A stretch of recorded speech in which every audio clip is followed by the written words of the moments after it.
Hello guys, welcome to my channel. This is S blogger. ನಾನು ನಿಮ್ಮ ಆಕಾಶ್. ಬೆಳಿಗ್ಗೆ ಮುಂಚೆ ಕಾಲೇಜಿಗೆ ಹೋಗಬೇಕಿತ್ತು. ಸೊ ಅಷ್ಟೊತ್ತಿಗೆ ನೋಡಿದ್ರೆ ನಿನ್ನೆ ತುಂಬ ಲೈಕ್ಸು ವ್ಯೂಸ್ ಆಗಿತ್ತು. Thank you for this cooperation. Congratulation brother. ಅಬ್ಬಬ್ಬಬ್ಬ ಲ್ಯಾಟ್ರಿ. ಸೀದಾ ಕಾಲೇಜ್ ಕಡೆ ಹೊರಟ್ವಿ.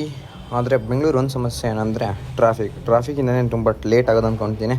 ಆಮೇಲೆ ಸೀದಾ ನಾವು ಬ್ರೇಕಿಗೋಸ್ಕರ ಸೀದಾ ಹೋದ್ವಿ. ನೋಡಿ ಏನೇನು ಅವತಾರಗಳು ಅಂತ. ಮೀನಾಕ್ಷಿ, ಎಂಥ ಒಳ್ಳೆ ಮಕ್ಕಳಿಗೆ ಜನ್ಮ ಕೊಟ್ಟೆ. ಒಂದೊಂದು ಮುತ್ತು ಕಡೆ. ನನ್ನ ಮಕ್ಕಳಿಗೆ ರೋಡಲ್ಲಿ ಸಮೇತ ಇರ್ಬೇಕಾ ಎಲ್ಲಿಂದ ತರ್ತಾರಂತ ಗೊತ್ತಿಲ್ಲ. ಆಮೇಲೆ ಸೀದಾ ನಾವು ಜ್ಯೂಸ್ ತಗೊಂಡು ಗಗನ್ ನಾನು ಪೇ ಮಾಡಲ್ಲ, ನೀವೇ ಪೇ ಮಾಡ್ಕೊಳ್ಳಿ ಅಂತ ಹೇಳ್ತಿದ್ದ.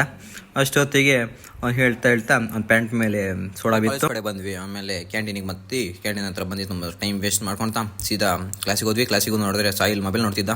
ಕ್ಲಾಸಲ್ಲಿ ಮ್ಯಾಮ್ ಇದ್ರು, ಆದರೂ ಟೈಮ್ ಮಾಡ್ತಿದ್ದಿಲ್ಲ ಕ್ಲಾಸು. ಸೀದಾ ಲ್ಯಾಬ್ ಕಡೆ ಹೊರಟ್ವಿ. ಲ್ಯಾಬಲ್ಲಿ ನೋಡಿದ್ರೆ ಒಂದೊಂದು ಮುತ್ತು ಕಂಡ್ರಿ. ಇವರೆಲ್ಲ ಎಲ್ಲಿಂದ ಕರ್ಕೊಂಡ್ಬರ್ತಾರಂತಿಲ್ಲ. ಆಮೇಲೆ ಗೊತ್ತಾಯ್ತು ನನಗೆ ಅದಾಗಿದೆ. ಕ್ಲಾಸಲ್ಲಿ ಕೂತ್ವಿ. ಅದೇನು ತಲೆಯಲ್ಲಿ ಬುಡಾಗಿ ಏನು ಅರ್ಥ ಆಗಿಲ್ಲ. ಆದರೂ ಜೋಶ್ ಅಂತೂ ನಮ್ಮಿಬ್ರದ್ದು ಕಡಿಮೆನೇ ಆಗಲ್ಲ ಮಾರ್ರೆ. ಆಮೇಲೆ ಸೀದಾ ಮನೆ ಕಡೆ ಹೊರಟ್ವಿ. ಆದರೆ ಮಳೆ ಇವತ್ತು ಚೂರು ಸ್ವಲ್ಪ ಇತ್ತು. ಆಮೇಲೆ ಸೀದಾ ಮನೆಗೆ ಹೊರಟ್ವಿ. ಮಳೆ ಆದರೂ ಇರಲಿ, ಚಳಿ ಆದರೂ ಇರಲಿ, ಐಸ್ ಕ್ರೀಮ್ ಒಂದು ಬೇಕೇ ಬೇಕು. ಅದಕ್ಕೆ ಇಜಾರು ಐಸ್ ಕ್ರೀಮ್ ಬುಕ್ ಮಾಡ್ದೆ ಜೆಪ್ಟೋದಲ್ಲಿ.